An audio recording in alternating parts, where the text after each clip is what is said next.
Guerrilla සටන් යනු යුද කලාවේ ඇති අතිශය සංකීර්ණ සටන් ක්‍රමයක්.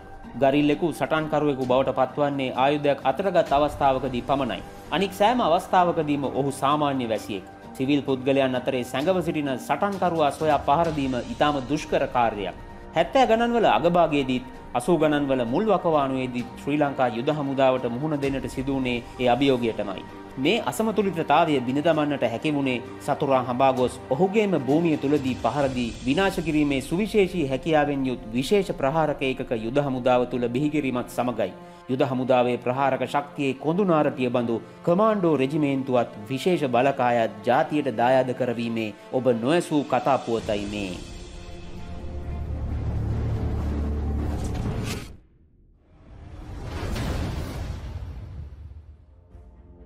ලංකාවේ යුද්ධය ආරම්භ වුණේ 1983 දී කියලා ගොඩ දෙනෙක් හිතුවට 1970 දශකයේ මුල ඉඳලම දෙමළ රැඩිකල් කොටස් ආයුධ සන්නද්ධ වෙන්නට පටන් ගෙනයි තිබුණේ. 1977 දී යාපනයේ පැවැත්වුණ සැනකෙළියකට ප්‍රවේශ පත්‍ර නැතුව ඇතුළු වෙන්නට උත්සාහ කරපු පොලිස් නිලධාරීන් 4 දෙනෙකුට දෙමළ තරුණයින් විසින් පහර දීම මුල් කරගෙන ඇති වුණ ජාතිවාදී කෝලාහලය යාපනයේ වර්ධනය වෙමින් පැවතුන තත්ත්වයේ කදිම පිළිමිබුවක්. මේ වාතාවරණය උඩ යුද හමුදාව තුළ විශේෂ ප්‍රහාරක ඒකකයක් ස්ථාපිත කිරීමේ අවශ්‍යතාවය මතුවුණා. ඒ නිසා එවකට යුද හමුදාපතිව සිටි ලුතිනන්ට් ජෙනරාල් ඩෙනිස් පෙරේරා එවන් විශේෂිත ඒකකයක් ස්ථාපිත කිරීම සඳහා පිඹුරුපත් සකස් කළා. ජෙනරාල් ඩෙනිස් පෙරේරා යනු ඔහුගේ දූර කාලය තුළ යුද හමුදාව සුවිසල් පරිවර්තනයකට ලක් කළ අති විශිෂ්ට නිලධාරියෙක්. මේ සම්බන්ධයෙන් යුද හමුදාපතිට නිර්දේශ ඉදිරිපත් කිරීමට පත් කළ කමිටුවේ මඟ පෙන්වීම මත 1978 පෙබරවාරි 9 වනදා යුද හමුදා ඉතිහාසයේ මුල්ම කමාන්ඩෝ පාඨමාලාව ආරම්භ කෙරුණේ දියතලාව ඇල්ල කඳවුරේදී.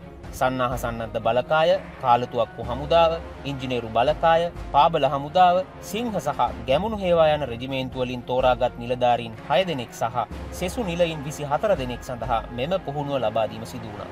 මේ සඳහා ස්වේච්ඡාවෙන්ම ඉදිරිපත් වී පාඨමාලාව සාර්ථකව නිම කළ අයවලුන්ව ඉදිරි පාඨමාලාවන් සඳහා උපදේශකයන් ලෙස පත් කළ අතර පුහුණුව නිම කළ සෙස්සන් මව් ඒකක වෙත පිටත් කළා.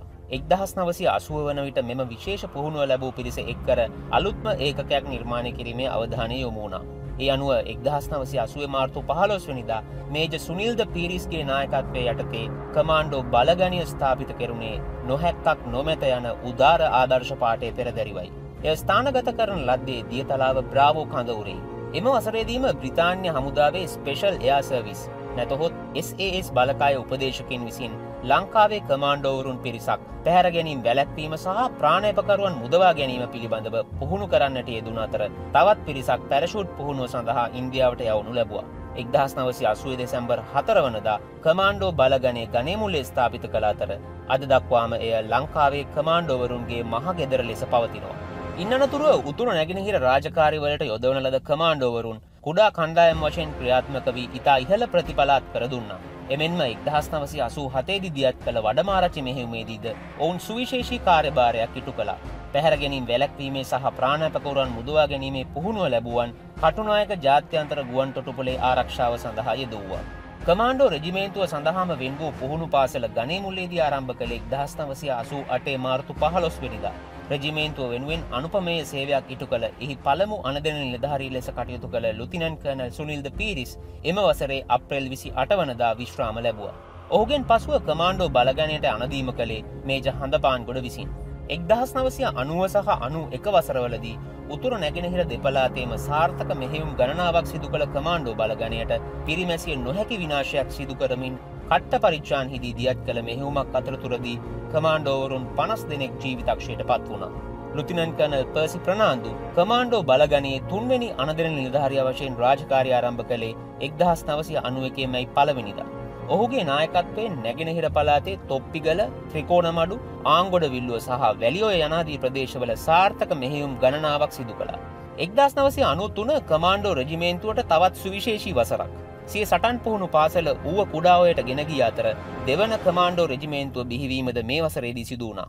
කඩ්ඩමුර වේලිකුලම් කඳවුර සතුරා විසින් වටකොට සිටි අවස්ථාවේ එහි සිරවී සිටි පාබල හමුදා සෙබළුන්ගේ සහායට පැරෂූට් මගින් එහි ගොඩ බෑ කමාන්ඩෝ බටයින්ට ත්‍රස්තයින් විසින් ගුවනේදීම වෙඩි තබා මරා දැමුවේ සියලු යුද සම්මතයන් නොසලකා හරිමින්. 1995 සහ 96 වසරවලදී දියත් කෙරෙන රිවිරස මෙහෙයුමට සුවිසල් දායකත්වයක් පළමු සහ දෙවන කමාන්ඩෝ රෙජිමේන්තු වලින් ලැබුණා. මේ ආකාරයෙන් ක්‍රමක්‍රමයෙන් දියුණුවට පත්වමින් ඉදිරියට ආ කමාන්ඩෝ බලගණය 1997 දී වෙනම බලසේනාවක් බවට පත් කෙරුණා. 2001 ජූලි මාසයේදී කටුනායක ජාත්‍යන්තර ගුවන් තොටුපළට ත්‍රස්තවාදීන් පහර දුන් අවස්ථාවේ ගුවන් තොටුපළේ තත්ත්වය පාලනය කොට ත්‍රස්තවාදීන් විනාශ කිරීම කමාන්ඩෝ රෙජිමේන්තුවෙන් සිදු කළ ඉතාම සාර්ථක මෙහෙයුමක්. යුද විශේෂඥයින් විසින් එය ක්ලාසික් හොස්ටේජ් රෙස්කියු මිෂන් එකක් හැටියට හඳුන්වනවා. දිගුදුර මෙහෙයුම් කණ්ඩායම් සැඟවුණ වෙඩික්කරුවන් පාබල සටන් ඒකක ආදීන් 4 වෙනි ඊළාම් යුද්ධය ජයග්‍රහණය කරන්නට කමාන්ඩෝ බලකායෙන් ලැබුණේ සුවිශේෂී සහායක්. විශේෂයෙන්ම නැගෙනහිර මානුෂීය මෙහෙයුම තීරණාත්මක ලෙස අවසන් කරමින් වසර 30කට පසුව තොප්පිගල අල්ලා ගන්නට කමාන්ඩෝ බලසේනාව විසින් සිදු කළ මෙහෙය අතිවිශිෂ්ටයි. වර්තමානයේදී බලෑනි 4කින් සහ එක් මූලස්ථාන බලෑනියකින් සන්නද්ධ කමාන්ඩෝ බලසේනාවේ භූමිකාව මෙලෙස වර්ගීකරණය කරන්නට පුළුවන්. මවුබිමේ උස් නිදහස වෙනුවෙන් සිදු කළ සටන්වලදී කමාන්ඩෝ නිලධාරීන් 43 දෙනෙක් සහ සෙසු නිලයින් 689 දෙනෙකු ජීවිත පරිත්‍යාග කොට තිබෙනවා. දමිළ ත්‍රස්තවාදයේ උපත ලබනකොට ලංකාවේ ත්‍රිවිධ හමුදාවන්ට තිබුණු එකම යුදමය අත්දැකීම වුණේ 1971 පළමු ජවිපෙ කැරැල්ල පමණයි. 87-89 වකවානුවට සාපේක්ෂව ඔවුන්ගේ පළමු කැරැල්ල ඉතා ප්‍රාථමික එකක් වූ නිසා හමුදාව විසින් ඒ දින ගණනක් ඇතුළත මර්ධනය කළා වගේම හමුදාවට ලැබුණ අත්දැකීම්ද ඉතා සීමිත වුණා. ඒ නිසාම උතුරේ ත්‍රස්තවාදී කටයුතු මැඩ පැවැත්වීම හමුදාවට එතරම් පහසු කටයුත්තක් වුණේ නැහැ. කොහොම වුණත් ගරිල්ලන් සමග සටන් කිරීමත් ගරිල්ලෙක් වගේම කරන්නට ඕන කියන එක අපේ හමුදා නිලධාරීන් ඉතා ඉක්මනින්ම තේරුම් ගත්තා. ඒ අනුව කුඩා ගරිල්ලා කණ්ඩායම් වලට එරෙහිව සටන් වදින්නට හැකි. සැඟවී සිට හෝ සතුරාගේ භූමියට හොර රහසින්ම කඩා වැදී විශ්මයජනක ප්‍රහාර එල්ල කිරීමේ හැකියාව ඇති කුඩා හමුදා කණ්ඩායම් ලෙස මෙහෙයවිය හැකි සටන් නිපුණතාවෙන් ඉහළ සෙබළ කණ්ඩායමක් නිර්මාණය කිරීමේ අවශ්‍යතාව පැන නැගුණා. ඒ අනුව මේජ ගාමිණී හෙට්ටිආරච්චිගේ නායකත්වයෙන් 38 දෙනෙකුගෙන් සමන්විත කම්බැට් ට්‍රැකර් ටීම් නොහොත් සංග්‍රාමික ලෝහ බැඳීමේ ඛණ්ඩය 1985 දී ස්ථාපිත කෙරුණා. සන්නාහ සන්නද්ධ බලකායේ නිලධාරියෙකු මේජ ගාමිණී හෙට්ටිආරච්චිගේ දෙවැන්නා වූයේ ගජබා රෙජිමේන්තුවේ නිලධාරියෙකු ලුතිනන් අස්ලාම් ෆස්ලි ලෆීර්. අධිෂ්ඨානයෙන් අභීතව අරමුණ කරා යන ආදර්ශ පාඨය යටතේ එක් වූ සියලු දෙනාම ස්වේච්ඡාවෙන්ම ඒ සඳහා ඉදිරිපත් වූවන් වීම විශේෂත්වයක්. 38 දෙනෙකුගෙන් ආරම්භි ඛණ්ඩය දෙවන පාඨමාලාවෙන් පසුව 60 දෙනෙකු දක්වා ඉහළ නැංගුණා. ප්‍රථමයෙන්ම ගණේ මුල්ලේදී කමාන්ඩෝවරුන්ගෙන් පුහුණුව ලැබූ මොවුන්ට විදේශීය පුහුණුකරුවන්ගේ ආభాෂය ලබා දෙන්නටද යුද හමුදාව කටයුතු කළා. මේ වකවානුවේදී කමාන්ඩෝ රෙජිමේන්තුව නැගෙනහිර පළාතේ සිය මෙහෙයුම් දියත් කරද්දී සංග්‍රාමික ලුහු බැඳීමේ ඛණ්ඩය වවුනියාව සහ වැලියෝවෙන් ඔබ්බට මෙහෙයුම් සිදු කළා. මුල් වකවානුවේ පැවති පිරිස් බලය හිඟය පියවා ගැනීම සඳහා ස්පෙෂල් සර්විස් ගෲප් යනුවෙන් හැඳින් වූ ගජබා රෙජිමේන්තුවේ ඛණ්ඩ දෙකක්ද සම්බන්ධ කරගෙනුණා. 1987 දී සිදු කළ වඩමාරච්චි මෙහෙයුමටද සිය දායකත්වය ලබා දුන් ඔවුන්ගේ නාමය ඒ වන විට රැපිඩ් ඩිප්ලොයිමන්ට් ෆෝස් හෙවත් ක්ෂණික විහිදුම් බලකාය ලෙස වෙනස් වී තිබුණා. 87-89 ජවිපෙ දෙවන කැරැල්ල මැඩ පැවැත්වීම සඳහාද RDF බලකාය සුවිශේෂී දායකත්වයක් ලබා දුන්නා. කන්වෙන්ෂනල් වෝ හෙවත් සම්මත සංග්‍රාමවලදී සතුරා සමග මුහුණට මුහුණලා පෙරමුණුවල කෙරෙන සටන් වලින් බලය පැතිරවීම සාමාන්‍ය යුද රීතිය වුවත් කුඩා කණ්ඩායම් ලෙස සතුරා හඹා ගොස් පහර දී විනාශ කිරීම සඳහා යුද හමුදාව විසින් අත්හදා බැලූ යුද උපක්‍රම ජාලයක අතිසාර්ථක අග්‍රඵලය විශේෂ බලකායයි. 1988 දී ස්වාධීන බලසේනාව යටතේ වෙනම රෙජිමේන්තුවක් ලෙසට විශේෂ බලකාය ස්ථාපිත කළා.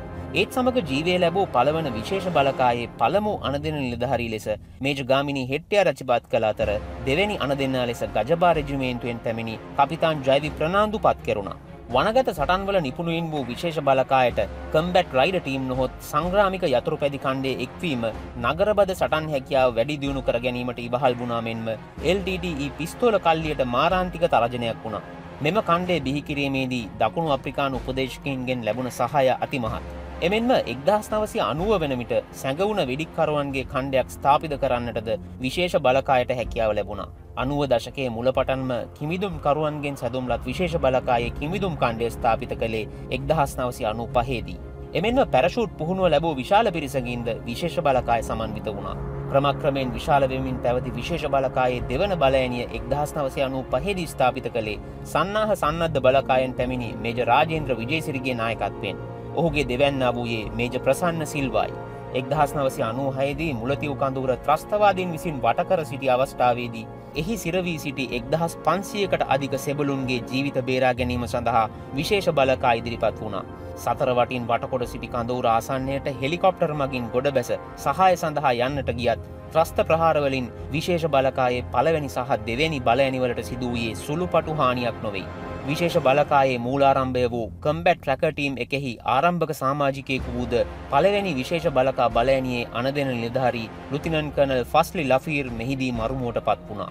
පසු කලෙක ලුතිනන්ට් කර්නල් සහ කර්නල් නිලයන් දක්වා උසස් වීම් ලැබූ මේජර් රාජේන්ද්‍ර විජේසිරිගෙන් විශේෂ බලකායට සිදු වූ සුවිශාලතම මෙහෙය වූයේ දිගුදුර විහිදුම් බලකාය ස්ථාපිත කිරීමයි. ඇමරිකාවේ රේන්ජර් පාඨමාලාවක් හදාරා ලැබූ ආభాෂය සහ පන්නරය උපයෝගී කරගනිමින් ඔහු යටතේ වූ දෙවැනි විශේෂ බලකා බලඇණියේ සෙසු නිලයින් 20 දෙනෙකුගෙන් සමන්විත කණ්ඩායමක් මුල්ම දිගුදුර විහිදුම් ඒකකය ලෙස 1996 ඔක්තෝබර් 26 වෙනිදා ස්ථාපිත කළා. මෙම ආభాෂය ගනිමින් පළවෙනි විශේෂ බලකා බලඇණිය තුලද දිගුදුර කණ්ඩ ස්ථාපිත කර සාර්ථක ප්‍රතිඵල ලබා ගන්නට හැකි වුණා. ඉතා ශීඝ්‍ර දියුණුවක් පෙන්눔 කළ දිගුදුර ඒකක සියල්ල එකතු කර 2002 පෙබරවාරි 1 වෙනිදා තුන්වැනි විශේෂ බලකා බලඇණිය ස්ථාපිත කරන්නට යුද හමුදාව කටයුතු කළා.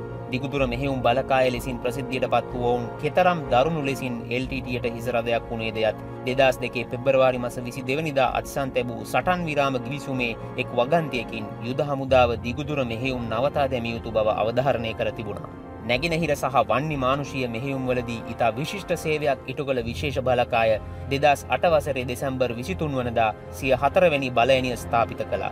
මානුෂීය මෙහෙයුම්වලදී සෙසු පාබල ඒකකවලට අසීරු අවස්ථාවක් පැන නැගී සෑම අවස්ථාවකදීම සහායට පැමිණියේ විශේෂ බලකායයි. අවසානයේදී LTT විසින් පලිහක් ලෙස සිර කරගෙන සිටි නිරායුධ දමිළ ජනතාව බේරා ගැනීම සඳහා නන්දි කඩාල් කලපුව හරහා කිමිද ගොස් සිදු කළ මෙහෙයුමද විශේෂ බලකා ඉතිහාසයේ රන් අකුරින් ලියවී තිබෙන්නක්. වර්තමානයේදී බලඇණි 4කින් සහ මූලස්ථාන බලඇණියකින් සමන්විත විශේෂ බලකා බලසේනාව සංග්‍රාමික යතුරුපැදි බලගණයකින් සංග්‍රාමික කිමිදුම්කරුවන්ගේ බලගණයකින් දිගුදුර මෙහෙයුම් බලගණ 2කින් සහ නගරබද සටන් බලගණයකින් සන්නද්ධව සිටිනවා. ඔවුන්ගේ භූමිකාව මෙලෙස වර්ගීකරණය කළ හැකියි. වසර 25කට ආසන්න කාලයක් මුළුල්ලේ අතිශය දරුණු සහ අවදානම් සහගත ක්‍රියාන්විත රාජකාරීන් ඉටු කිරීමේදී විශේෂ බලකාය නිලධාරීන් 34 දෙනෙක් සහ සෙසු නිලයින් 657 දෙනෙක් මව්බිම වෙනුවෙන් දිවි පුදා තිබෙනවා.